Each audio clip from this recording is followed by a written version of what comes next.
I'm really, really, really thrilled to introduce our Lunch and Learn speaker. So I I met well, I heard about Reddish from multiple channels. People said, "Oh, there's this really great heels instructor at a dance company." I said, "Oh yeah, I've always wanted to try that." So I'd heard about him as a heels instructor, and then someone else told me, "Oh, you know what? I think he's actually a grad student in maybe it's physics." I was like, "Is he in your department?" Like, well, I think so. I don't know. And then independently, my daughters, or my daughter and my son had mentioned, oh yeah, there's this really cool influencer, and they didn't even know that he was from here. And they said that they were learning physics from him. And I said, oh, and then I watched some of the videos, and then I said, oh, that's really creative. That's really cool. And then I kind of somehow made the dots click, and I said, wait a minute. And so then I wrote to my friends, my dancing friends, and I said, wait, is this the guy you're talking about? Is this the heels instructor? Is he the physics person? And they said, yeah. So all our worlds just sort of came together. Radish is, what he's doing, I find, really exciting, combining two of my greatest loves, dance and science communication, physics communication. And he really blew up on social media, actually. It's only been a few months and already like 200,000 followers. So that's pretty exciting. And he's not here today to tell you how to become a social media influencer, by the way. So don't worry. He is here really. If you came to Eric Lindahl's Lunch and Learn talk, you'll know that he really emphasized storytelling as being a really key component to science communication. And that's absolutely essential to, in fact, when I met Reddish, that was the first thing he told me. He said, I'm a storyteller. I thought, well, no, you're a dancer. Said, no, I'm telling a story. That's what I'm doing. And so because of that, I thought, well, this would be really perfect for our center. So I'm really excited to have him here. I don't know much about his research, unfortunately. So if you're interested in that part of him, you would have to probably ask him afterward. But I know that he's a high energy physics graduate student in his spare time, apparently. And and with that, that's my introduction. So let's welcome Reddish.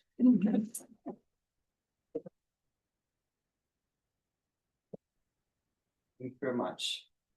What a lovely introduction. And if you're wondering, yes, all of this started with one DM. And so if you have the courage in you, always slide in people's DMs. You never know what's going to come out of it. And that's how we started talking. Charlene sent me a DM. She said she's a professor here, and the rest is ongoing history. So, hello everyone. I'm Rares Fota, also known as Professor Diva online. I am a graduate student in theory. Let's go theory. But I'm also incredibly passionate about physics and about making physics accessible. Physics is the love of my life. It's genuinely the one thing that keeps me going, even when it itself puts me down. And today's talk actually is going to start with a quote, because to me, wisdom always comes in very compact form. And one of my favorite quotes of all time comes from my favorite author of all time, Tolstoy. And Tolstoy said, if it is true that there are as many minds as there are heads, then there are as many kinds of love as there are hearts. And this to me is the essence of science communication. The idea is that each and every single person in the world has a different kind of love. I love physics, but I love it in my own way. My job as a science communicator is not to force my way of loving onto you. It is to find your kind of love and to make physics compatible with your own kind of love. So I cannot start without Tolstoy. And it's very Romanian of me to use a Russian quote, so I apologize for that in advance. But class is officially in session. As I said, I'm also known as Professor Diva. I am, as I said, a graduate student. I am a heels dancer and choreographer. And now, apparently, I'm also a content creator. And I say apparently because all of this happened in the span of Not yet 5 months. Insane. Sometimes, thank you. Sometimes I feel like people have bigger dreams for myself than, or for me, that I have for myself. But I'll take it. So, to get started, the best introduction I could ever give for Professor Diva is one of my reels. So, if you haven't seen it already, enjoy. Explain physics in fields. Laggy. I'm a theorist. I don't know how to solve this. Guess you're gonna hear a very dramatic. Do you need to use your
No, everything is very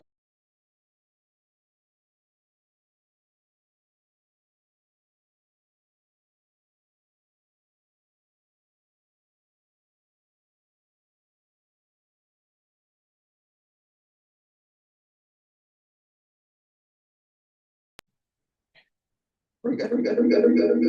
Thank you. Nice. Bravo. We are back.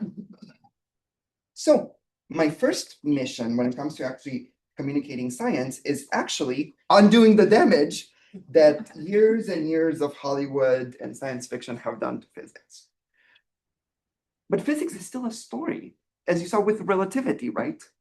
I had characters, you had Professor Diva, you had a student, you had a setting for the story. I had the Einstein classroom, which, fun fact, I actually was in the Einstein classroom at Princeton University because I got invited for a collaboration with a chemistry startup from Princeton University.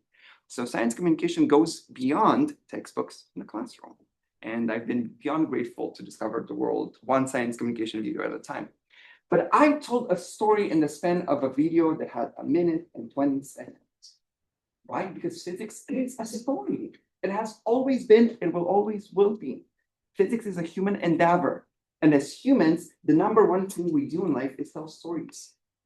So today's talk is called Physics as the Poetry of Nature, Science Communication, and Storytelling. And I have 3 key words in this title. First of all, poetry. Adore poetry greatly. And physics is the poetry of nature. Secondly, I have the word story, because it just comes. And finally, telling. Because in order to have a story live on its own, you need techniques to tell it well. So these are the three main topics I'm going to cover: poetry, story, and telling. And you will see a lot of photos of me because I discovered recently that the internet and we share one huge passion for looking at photos of me. So enjoy. Now, let's start with poetry. I'm gonna actually start with my sister, who is my rock. Everything that I do in life is because of my sister. I started dancing because my sister saw me dancing around the house and she said, you need to go to dance class. I started physics because my sister said, you are pretty smart. You should really think about a science seriously, professionally. I started content creation and Professor Diva because my sister told me, what if you combine heels dancing and physics? So my sister is half of my identity, half of my personality. She is everything that I am. One thing my sister and I cannot talk about, and I'm always so pissed, is poetry. Because according to my sister, I just don't get it. That is my sister's take on poetry. I just don't get it. And you know what? Fair. Some people get it, some people don't. This got me thinking. So many people say, oh, I just don't get physics. I don't like physics. It's not for me. Why? What is it in poetry or in physics that you don't get? Because there must be something. So right now, you're probably thinking, good point. What is poetry? Let's talk about it. And I'm going to employ, funny enough, the romantic view of poetry. And when I say romantic, I mean the beginning of the 19th century, when that one generation of British poets all came together to revolutionize poetry by allowing their imagination and creativity to run wild. That's what we call romanticism, right?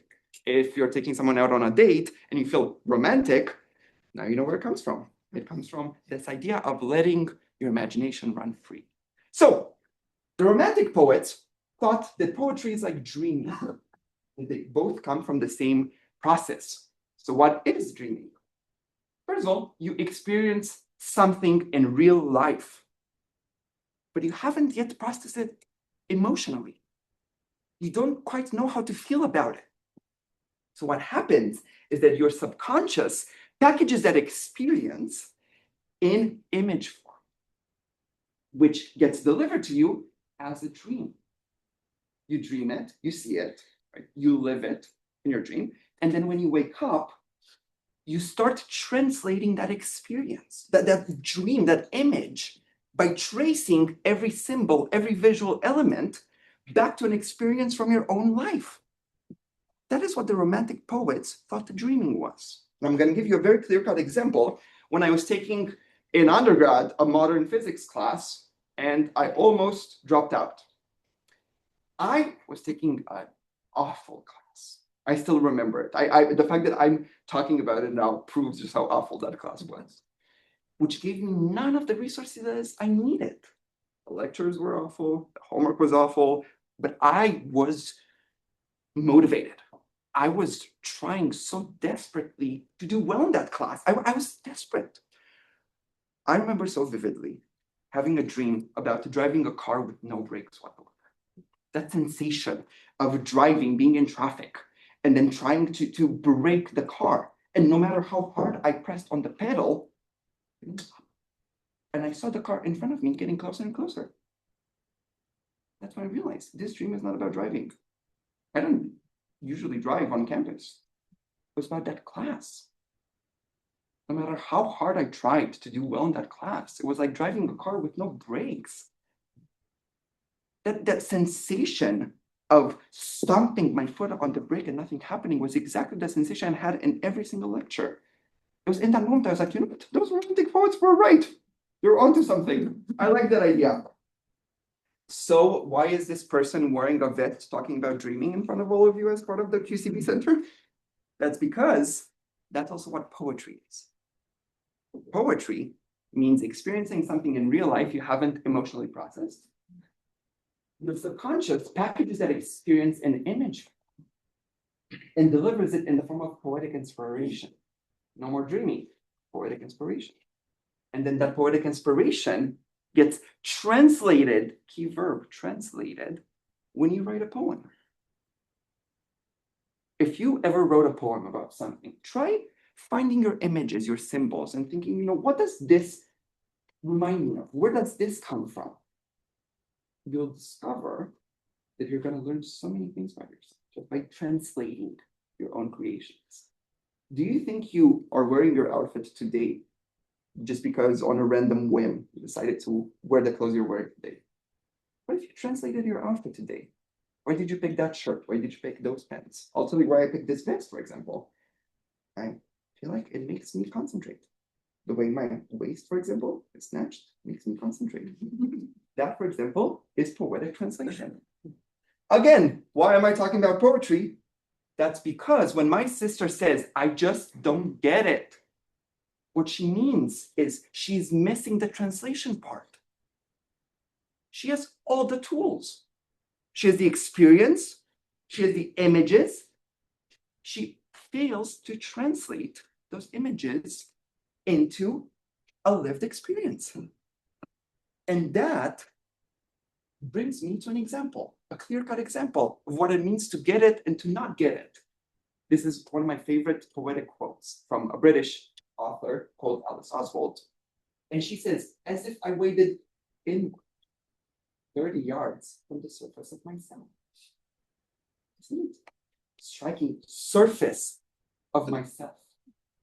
This quote speaks to me. It may not speak to you, but I'm going to translate it for you. Why it speaks to me. To me, identity is like a liquid from the surface of myself. Have you ever thought about your identity as being a liquid? A sea, right? With people you just know, like in the department, for example, right? You're always shallow on the surface of yourself. With your good friends, you go deeper. Sometimes maybe with a relationship, you go so deep in your identity. Sometimes the both of you drop.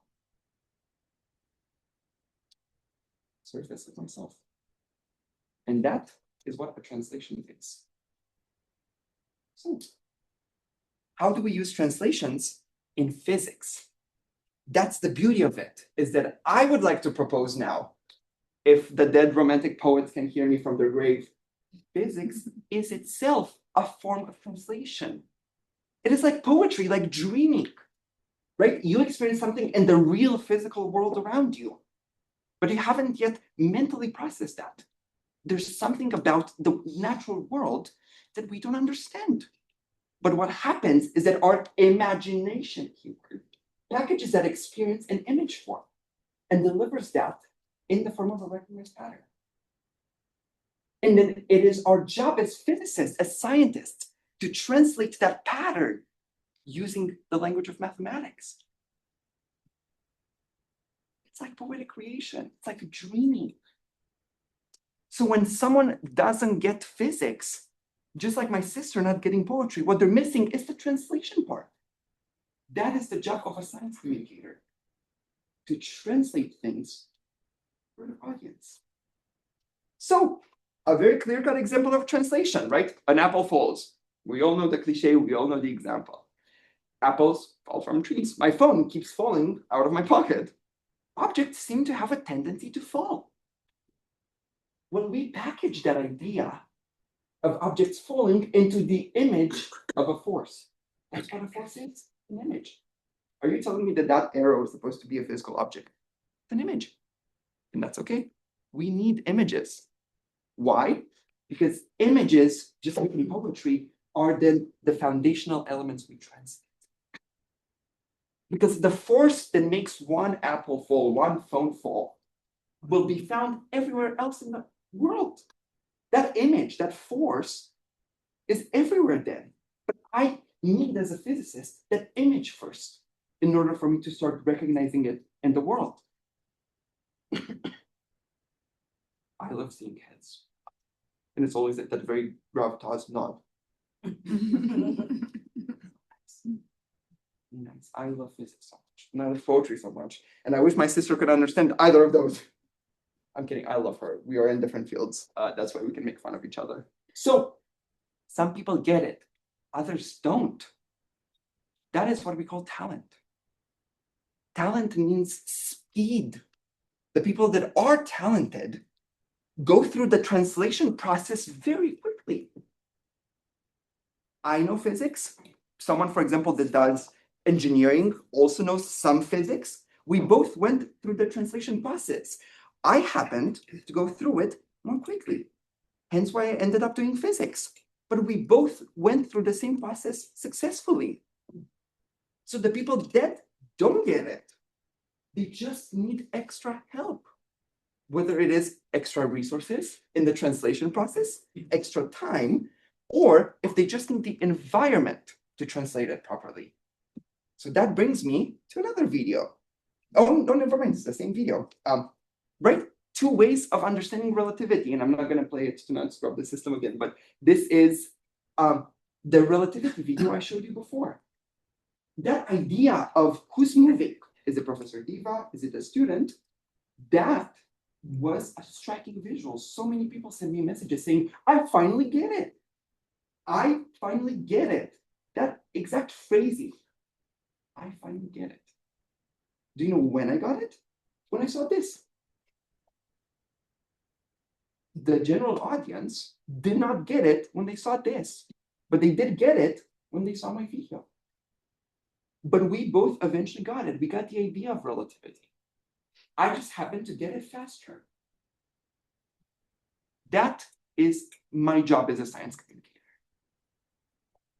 My job is to get you to get it in whatever way helps you. Because I know what helps me, but what helps me does not help the general audience. So, no, there you go. So here are some ways to actually get people to get it. First of all, build an environment.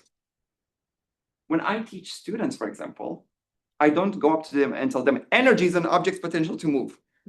I ask them, for example, give me an example of someone using the term energy in daily life. Like, you have such good energy. No, they have bad energy. I have no energy today, right? They start thinking about it. You know what? That is true. What is energy? That's an environment. I don't need to come to class, lecture, and leave. I need to build an environment. They can get it on their own. Plenty of students get it on their own, especially at Illinois. This is such a good school because these are students that can get it on their own. It just takes a good environment. If they don't get it from the environment, you can always teach them how to get it. There's so many algorithms and recipes to actually learn. Someone needs to teach you how to study. I've been taught how to study. And thirdly, let's make science human. It is a human endeavor. I'm, as a human sitting in front of you, because I love this. Love is as human as it gets. Why would I only show you equations and be like, that's relativity? I'm going to tell you about it. Like, relativity changed the way that I think about it. For example, I don't get upset over my exes now and the things that they did because I'm like, you know what? Relativity. I think they're wrong. They think I'm wrong. At this point, Feynman told me we cannot know who's right. So, can people actually get it? And these are confessions from my Instagram. I have always hated physics because I don't understand it. Since I watch your content, I'm starting to like physics. So I wish I had a teacher like you. Thanks a lot for your comment. Right? I've always hated physics. And then we're switching to, I'm starting to like physics. So they got it. They got it. They lived their whole life thinking they don't get it. And then they got it. Second confession. I always struggled with understanding Newton's second law. Again, always. We love to tell people, you just don't get it. You'll never get it. I always struggled. And then, but this is the first time I've correctly understood a second law. People never leave behind the things that they don't understand. So why should we abandon them? Why should we give up on them? I just don't get it. No, you won't get it. Just give me a chance to get you to get it. So, oh, wow, I have a lot of confessions. I love your content. It gives me a lot of motivation to keep studying physics and engineering, even though I suck at it. Again, someone told this person that they don't get it. Every single time I see comments like this, I'm like, no. Oh, and this is a personal favorite of mine. You were my kid's TA last semester. I've been so glad to have my own opportunity to learn from you on this platform. You never know who you're going to touch. You never know who you're going to reach. So why not actually give it a chance every single time you can? Never know. Science changed my life, or if I change someone else's life. So this is where I get to the story. We know now the mission. We know what we have to do. We know that we have to portray the poetry. How do we do that? And your goal is always to tell a story. People remember stories so well, right? Articles are written like stories. Textbooks are written like stories. I mean, my favorite textbooks of all time are structured like stories, right? You don't start straight up with everything on a platter. You have an example, right? Oh, this is intriguing. What does that mean? And then you move on to a specific law, and then that law gets expanded and everything. That's a story. I see someone laughing in the audience. Even gossip is a story. Please. The purpose of gossip is to warn other people about other people's bad behavior. That's a story, right? When you say, oh, she's such a mean person, you say, she came up to me and she told me my reels were stupid. That's a story. We have characters. She, me, came up to me. That's a verb, an action. So what are the elements of a story? How do we tell a story? First of all, the world needs to be at peace before a story starts. We always have equilibrium at the beginning of a story, right? The town is going about its business regularly. Short story. Conflict arises. Key point, conflict. All stories have conflict. That's why we tell stories. We tell people how we overcame conflict. For example, let's say a monster invades the town. Good thing there's a young woman who can fight it. Again, I'm picturing Charlene right now. Charlene is going to save the town. Well, guess what? The problem gets resolved. The conflict needs to get resolved by the end of the story. Charlene defeats the monster and the town gets saved. That's a story. As simple as that. So, physics is also a story. We have all the elements. What's the piece? We don't know something. We're ignorant. That's our piece, our equilibrium. What's the conflict? We know there's something we don't understand. Big conflict. I get upset over that. I see you nodding. I can tell you get upset over that. Everybody gets upset over that. That's a conflict, right? How do we resolve the conflict? We study it and put it into mathematical form. It's a story. How can people not pay attention to a story? For example, quantum mechanics, one of the most famous stories in the history of science, the birth of quantum mechanics. Peace. What's the state of equilibrium for the world? Classical physics dictates that everything is deterministic. Simple as that. Everything can be known fully at all times. And we are very happy to know everything at all times. And then conflict arises, right? The double-slit experiment, the black body radiation experiment. Name a couple more. The photoelectric effect. Conflict. What happens? Newly gathered experimental data is incompatible with this deterministic view of the world. And we get so upset, horribly upset. What do you mean everything we have built thus far was built on flawed assumptions? You're starting to see the characters, the conflict, the story, right? What's the resolution? We reevaluate every single thing we have ever come up with. And that's the birth of quantum mechanics, one of the best and most thrilling stories in physics. So, when we tell a story, why can physics not be so straightforward as previously illustrated? That's because our main obstacle is abstraction. Such a big obstacle. Physics is abstraction. For example, physics always goes from an abstraction to concrete examples, right? When we talk about energy, when we talk about fields, when we talk about mass, we don't give one example of a field or mass. We need the students to get the concept, the abstraction of a field, of energy, of mass. Otherwise, they can't apply it to whatever example they're given, right? On an exam, you're given a random case and you need to apply that particular abstraction. That's the difficulty with physics, is that Most people, as I explained here, actually start with examples and work their way up to abstraction. That's why some people are quote unquote talented at physics, is because their minds just happen to be compatible with abstraction. To me, kinetic energy tells me nothing about a system, but energy itself, so much. Like when I think about my life, I don't think like, oh, that person has kinetic energy. I think about energy as an abstraction itself. That's how my brain works. That's why I was quote unquote born to do physics. So this is the main obstacle when it comes to teaching, to making physics accessible. But there is a way to overcome that. And that's the beauty of science communication, is that imagination is the main tool that translates the abstraction of physics. Right? Relativity. You saw that wheel of mine.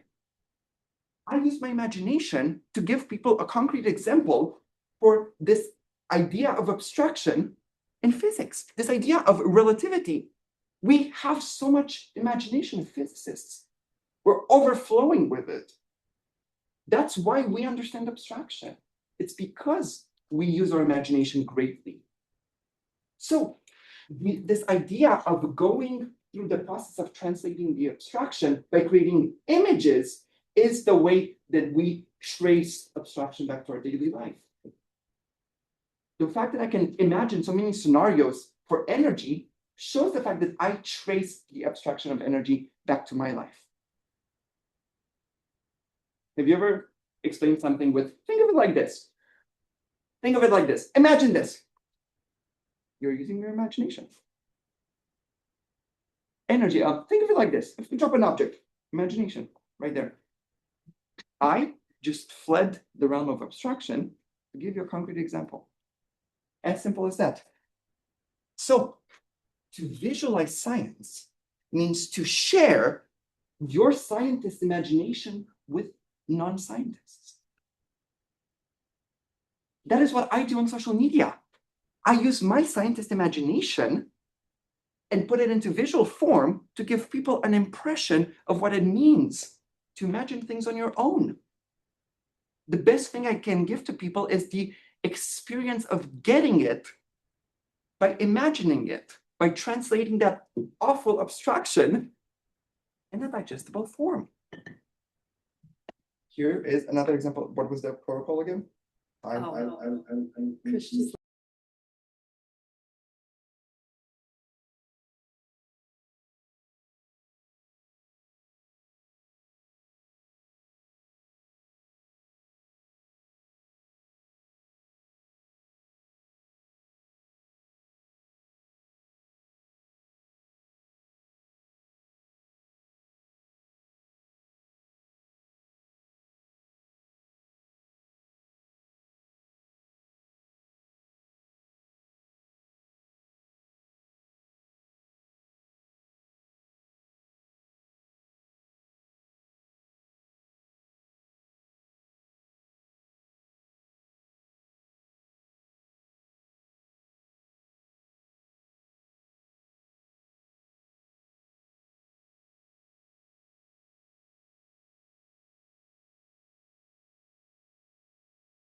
Thank you, thank you, thank you, thank you.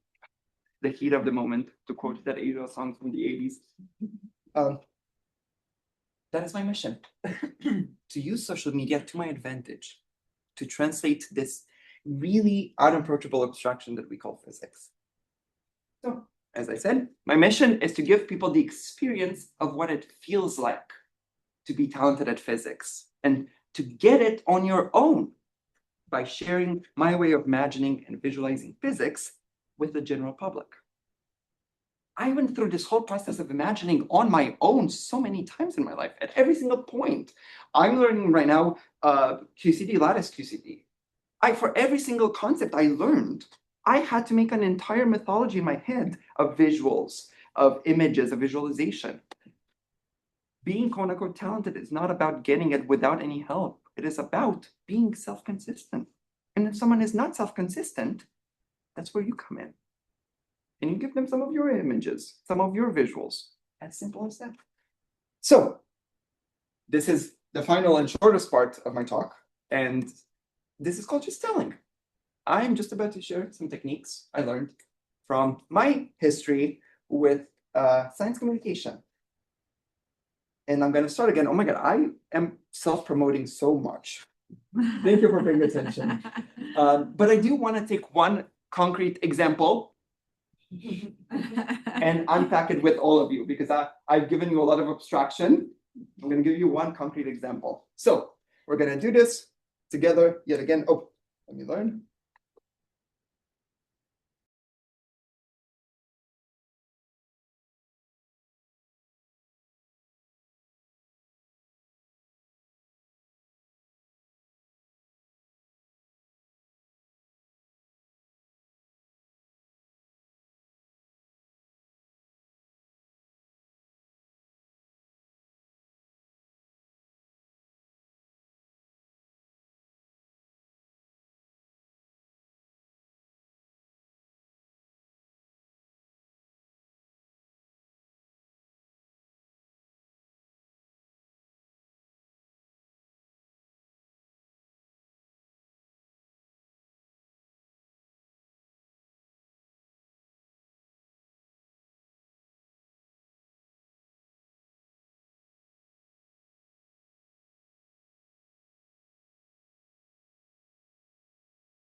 I'm not talented at Zoom. I need someone to share their expertise in it, their way of visualizing it. Energy. I stay away from abstraction as much as I can. So the best thing I can do, for example, is model the electric circuit as a runway. The models are the electrons. The current then is the flow of the models on the runway. That's an analogy. It goes around the abstraction. It always traces back to the original concept. I never lose sight of physics. I never teach pop science or fabrications. But what I do is I find ways to make it accessible, bite-sized. And something that can be bitten into and swallowed is an image, an analogy. Secondly, I use visuals a lot, right? You saw if I were to just talk to you and be like, imagine your runway, it wouldn't have the same effect as if I were to just start walking and show your runway. Again, as simple as that. Social media is a visual medium.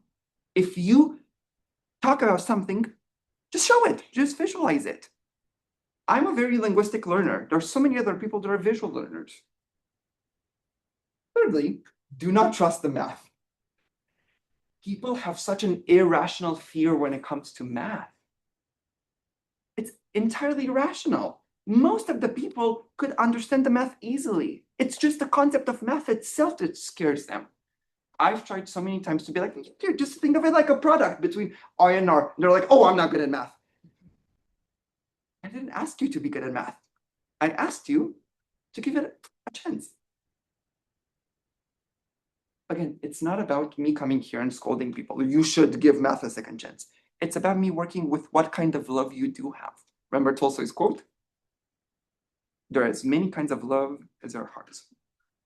Math is arguably almost no one's kind of love. And that's okay, we can work around that. So instead of saying V is equal to IR, and so this product, if it stays constant, we need the inverse proportionality. What I said is with higher resistance, you have lower current. I put it into words. No math, no formulas, same idea. And it worked. People understood it. What else did I add? I added a visual. And you saw that suitcase, for example, right? Me walking over it was a visual. Same way of translating a mathematical formula into a different medium. And physics is not applied math. Whenever a mathematician tells me, oh, physics is just applied math, in that moment, I'm like, Rares, don't go to jail. But it's not. It is not. It's physics. So why would you have someone not listen to you because they don't get math? Give them the physics of it all. Next tip, don't take things for granted. And this is, Charlene asked me to give this example specifically. In my first script, because I always write scripts for my explainers, in my first script, I said, so current and resistance are inversely proportional. Huge mistake on my end. The general audience doesn't know what inverse proportionality is. Who am I making this video for? Is it for me? Is it for fellow physicists? Is it for fellow well-educated students at top-notch universities like University of Illinois Urbana-Champaign? No, I'm making this video for the general audience, for the mother of that one student that I was the TA for last semester. Inverse proportionality means nothing to them. Of course, I take it for granted. You know, I've been studying physics somewhat professionally for 7 years now, more so, right? Of course, I take it for granted, but it's my job to give it a second read through, to edit myself, to catch myself in action. I will make mistakes. I just need to catch them. Inverse proportionality. Say it out loud. Put it explicitly. Instead of saying inverse proportionality, say when one increases, the other decreases. So when one decreases, the other increases. It took 6 seconds. And yet, I've officially made my talk accessible to 80% more people than before. One of the most valuable techniques I've learned. Now, again, it's not about you. You know your field very well. People don't, but they want to. My audience doesn't know physics. They don't know Ohm's law, but I'm not here to show what I know. I'm here to make you know it too. And that means me not showing off inverse proportionality, me not showing off how abstract physics can become, right? I'm not teaching quantum field theory. And I don't need to. If I get someone to understand Ohm's law, that's enough. So you are here to meet the audience at their level of understanding, right? There are as many kinds of love as there are hearts. Don't impose your kind of love onto others. Meet them where they are. Teaching is a translation of knowledge, right? Keyword translation. I love that word. It is not a display of knowledge. And that is huge. You don't need to display your knowledge. We know you know it well. We can feel you knowing it well. Share that with someone. And finally, say less. Really say less. A reel is a minute to a minute and a half. I can cover one idea in a reel. One idea. I did not cover all of the ways Ohm's laws impact circuitry. And I didn't need to. If someone likes that video about Ohm's law, they will come back. They'll watch another reel. There will be a second opportunity for them to learn more, right? As I said, I've been studying physics for 7 years now. It took me 7 years to get to this point. If I could have gotten all of that in one reel, I would have done it, but you can't. Same thing. It's like we have this expectation in science that it's either everything or nothing at all, right? You either start straight up from freshman year and you learn group theory and abstract algebra, or you not just give up on physics. You're not worth it. It took me 7 years to still not know as much as I should to start doing research. 7 years. I have so many years ahead of me. A PhD is 6 years for a good reason. And that's fine. Because 6 years is made up of day by day by day by day for 6 years. And a day is made up of an hour after an hour after an hour after an hour. And an hour is made up of a minute by minute by minute by minute. Right? Quantum mechanics. What is quantum mechanics about? The world is made up of small units of matter. Knowledge is made up of small units of knowledge. Don't shoot for the stars. At this point, just explain one thing at a time. The stars will come soon. And also, say yes. My final life lesson I learned in life, just say yes. Physics in heels, should I even try that? Who would ever take me seriously? Who would ever pay attention to someone explaining physics in high heels? Well, judging by all of you here today, apparently, a lot of people. Judging by 200,000 followers in 5 months, a lot of people. Judging by Charlene's DM, people do. And this is one message that touched me deeply. You're amazing. This is from a student from Illinois. I cropped the identity. I'm also 2024 grad and applying for a physics astronomy PhD right now. I always felt isolated in these communities because of my whimsical, poetic, keyword poetic, view of these sciences. It's so refreshing to see someone else on the field who sees the profound beauty in physics and cares about making the beauty accessible to others. Hopefully, I will join you in bringing whimsy and joy to astrophysics, making this beautiful science accessible to all. I'm speechless, brought to tears. I felt alone in my life so many times. I still feel alone so many times. If I can make someone else feel less alone, I will have done my job. Beautiful. You are going to get credit for helping to pull me out of my funk and go back to graduate school. My brother was a physicist, but he passed away 5 years ago. I'm so glad I found such. Science is human. We relate to science in so many human ways. It would be a shame to allow things like abstraction, culture to get in the way. This is another message. This video you just posted made me so happy for you and that you got to where you are today. This is the kind of things that remind me why I chose this path. So thank you. You're so inspiring and funny in a way that makes me want to get out of bed and get working. You make me proud to be an eyeliner. So now it's your turn. I'll show one final video, and I would like to ask you to point different techniques from everything we talked about, right? Analogy, visuals, one lesson at a time, etc. from this one final video.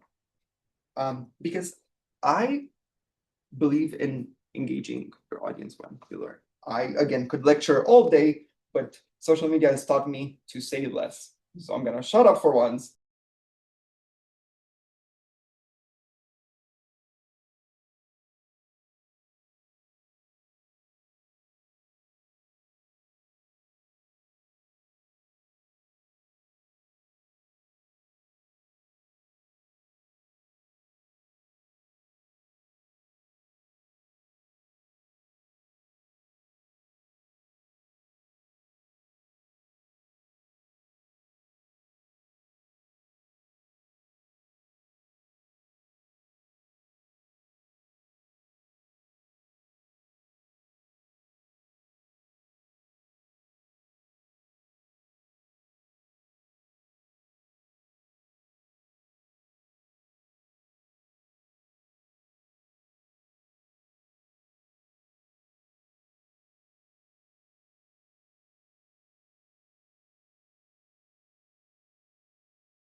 Coming back after that intermission, what techniques did you notice?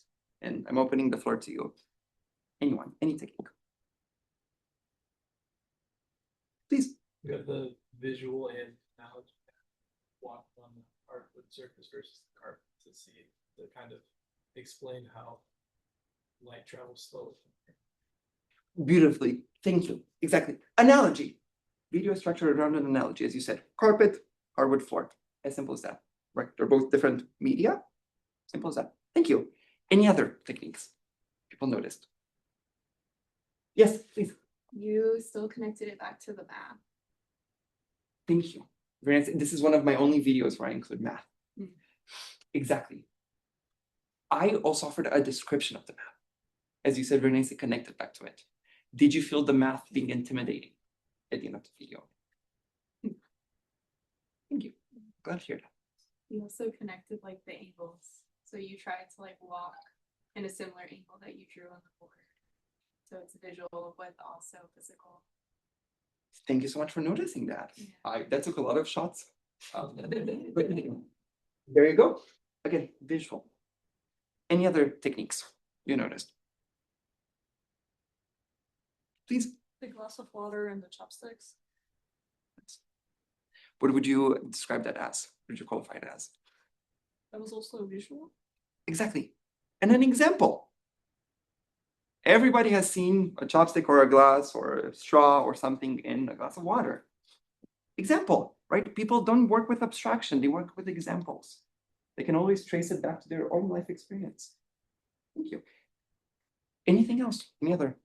Yes, please. From a narrative perspective, you really follow the 3-act structure of you introduce your main characters and you got the conflict and then you resolve it all at the end.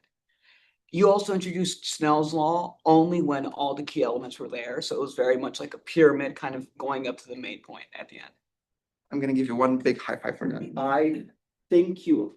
I was so ready for no one to give this answer and then for me to be like, did you notice that? Thank you.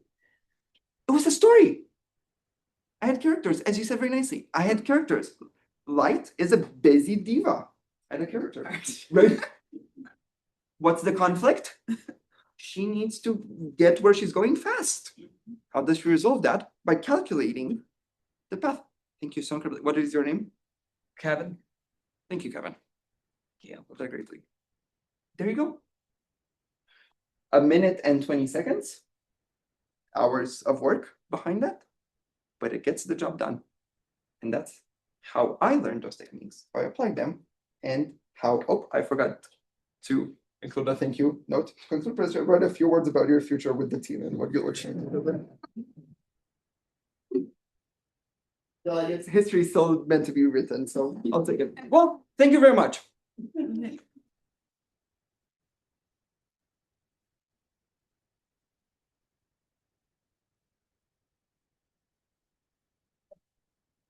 Yes. I'm a little disappointed you didn't wear heels Oh my God. It is a request though.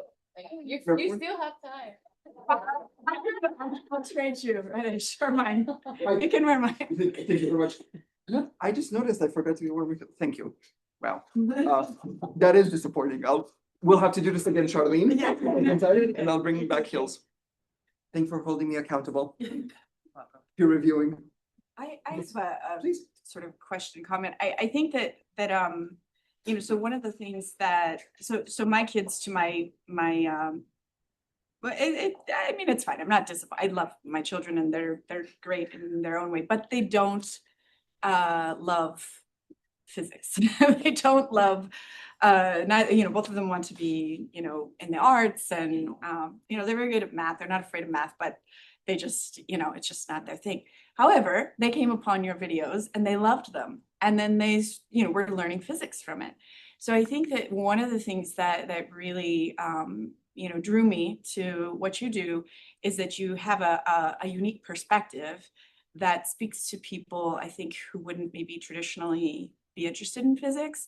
So your examples of making light a busy diva or you know, like having the field be this dress or, you know, these kinds of examples I think speaks to a very different audience. I remember being, in my my first physics class, and the teacher just kept talking on and on about cars or thermodynamics. I was just like, oh, well, the motor and this and that. And I'm thinking, I don't care about this at all. Like, this is so, it was just they were examples that had nothing to do with anything I cared about.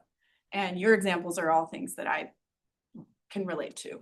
And so I guess, I don't know if that's a comment or a question. It's sort of like, maybe you could just speak on that piece of it and how that's made an impact in your experience. Thank you. Scientists are still human. Scientists still come in straight form and queer form, and people of color and women and all of it. But we don't portray that. We portray the Big Bang Theory. We portray Oppenheimer, right? I am no less of a physicist because I am queer, because I am boisterous, because I'm extravagant, because I'm a dancer, I'm a choreographer. No. When it was actually my sister who told me that, so one reel about physics blew up, one reel about heels dancing blew up, my sister said, what if you combine them? And I remember my first instinct was, that's not physics. Physics is strict, physics is rigid, physics is serious, physics is, proper. No, physics is a bunch of formulas on a page. None of that is physics. And so I said, yeah, you're right, let me do it. And would you look at it? Now this is physics. For so many people, this is becoming physics, which shows that physics is a human endeavor. And humans come in so many diverse ways. It would be a shame to still perpetuate the same image of physics. And one thing, if I may introduce something a bit more personal, that I also like, including on social media, is sensuality. We're always portrayed as such nerdy, remote, strange, awkward people. We're still human beings. Hot twist, we still reproduce. We still make children. And some of us make physicists children. Or not. Sure. People comment things like, oh my God, you're making me see physicists as human beings again. And I'm like, thank you. So absolutely, it's about time we started portraying the human side of physics. There's so much to physics. Why would we only stick to something as simple as the Big Bang Theory? Yes. I'm gonna ask you the dreaded question. Please. Are you gonna try to continue to show, because I feel like the thing that you're really portraying is a different teaching method, right? Through your videos and stuff. Are you gonna try to continue this after you graduate and try to teach people how to teach? I tutor, and it's the same situation, right? I tutor an 8-year-old, and relating to an 8-year-old, like, some things is like, how do you teach division, and I think a lot of educators take on the cars or and they follow this path, and not all students get it. So do you think you want to continue and maybe like try to teach teachers how to teach? Absolutely. I like being surprised by life. I did not, when I posted some reels, I didn't take that seriously, but the whole universe did. And now I'm here, which is genuinely insane. Why? I did not predict a thing. I did not expect a thing to actually bring to fruition anything, let alone such opportunities as me actually being in front of you, talking about this. I would like to see in how many ways I can teach people to teach. What if I published a book? What if I made a documentary series? What if I made a reality show about going and teaching teachers how to teach? What if I started a science popularization, TV show, a web series? What if a fashion line? I don't know. And you know what? Grad school has managed to diminish my confidence quite a bit. And so I'm standing here now and I'm saying, you know what, grad school, hit me with your best shot. How about a dance class where you teach physics through actually dance? There you go. Perhaps There you go. maybe I do can that. actually apply that for. There you go. No, but sincerely, I've been offered an opportunity. Like, I'm signing up. there you go. So I'm ready for it. I love physics to death. I will do everything I can to make other people fall in love with it. And I'm being open to whatever format that may be, because I never predicted social media to teach so many people physics, and yet it did.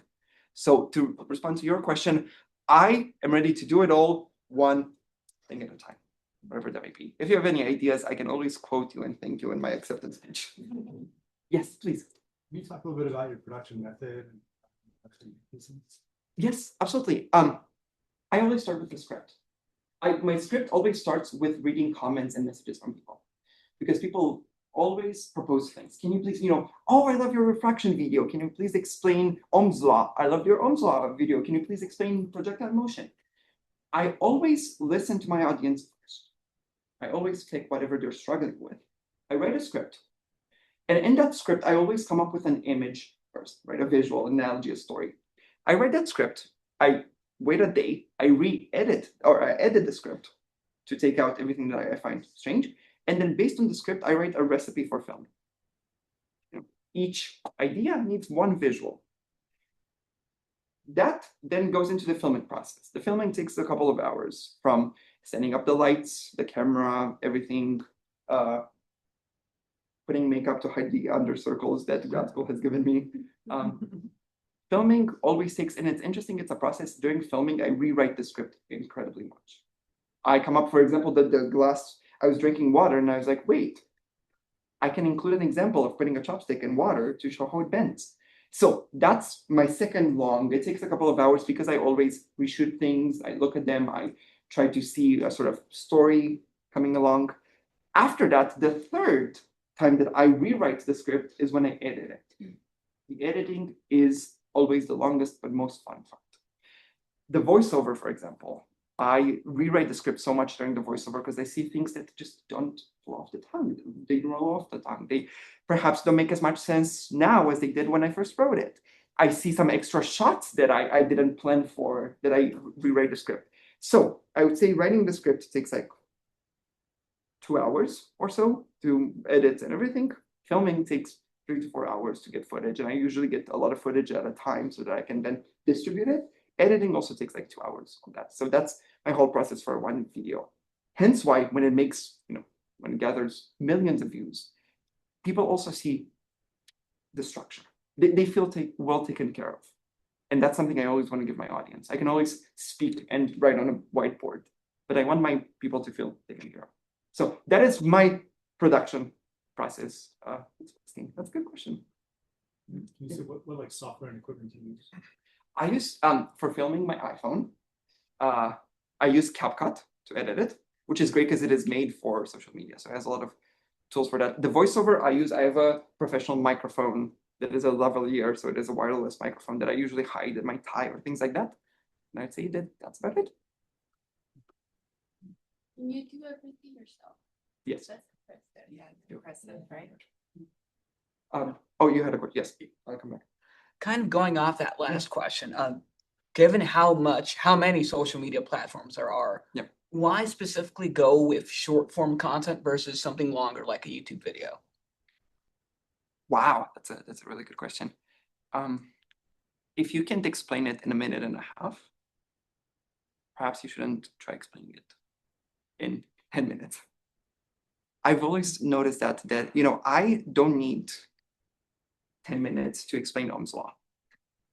Because the moment I start going into equations and application and things like that, again, the population decreases exponentially, instantaneously. So I also challenge myself. I also like challenging myself. How can I make this approachable? How can I make it accessible? And so I've noticed that I actually work better with shorter media because they enforce so many constraints on me. That helps me. Creativity always comes from obstacles, from constraints. Always. Old film, for example, had so many censorship laws. That's why we have such great classics. Same thing. I don't like YouTube because I feel like I'm not censoring myself when it comes to explaining. And I've noticed I don't need it. I'd much rather make another reel that's a minute about applications of Ohm's law than put everything in 10 minutes and only have 5 people actually give it a chance. That's why I really like short. Make sense? Yeah, thank you. Got a question. So I think me, along with everyone else here, thinks that you're very, very good at like bringing these physics concepts that are very abstract to everyone basically. And I was just kind of wondering, have you taken many classes or had a lot of practice, or is this something that just kind of comes more naturally? I've done a lot of, funny enough, theater in my life. And that has helped me to not fake anything, but to, on the contrary, allow you all to see me for who I am. Theater is not about putting on a persona. It is about actually building the courage and confidence to put yourself out there. I always thought theater distracted me from physics. Everybody told me in my life that theater distracted me from physics. Now here I am. And so I think anything that you can do, I don't know what passions or hobbies you have. I have no doubt, and we can place bets and you can pay me the money later through Venmo, that whatever passion or hobby you have outside of physics, that could do wonders for your, sorry, I don't know if you do physics, but for whatever you do, those hobbies can do wonders for your field. Wonders. Have you, I don't know if you play guitar, have you ever tried thinking about how you can incorporate guitar in whatever research you're doing, whatever science communication you would ever do? How cool would that be? If you started with a guitar intro, right? Instantaneously you're getting my attention. Those are superpowers. Everybody likes to say, like, real physicists are people that only do physics. On the contrary, right?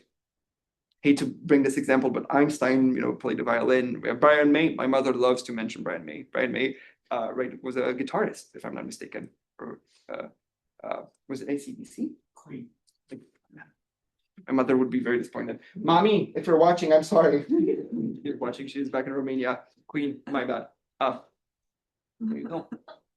They're no less scientists because they do something else outside of it. On the contrary, they have a superpower.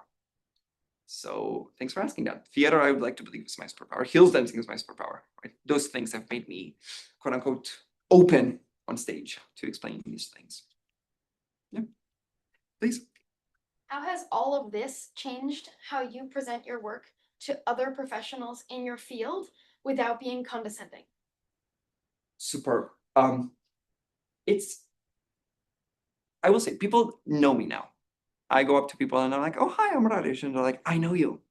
And in that moment, instantaneously, the first instinct is to be like, oh, really? Oh, okay, I'm Professor Diva now.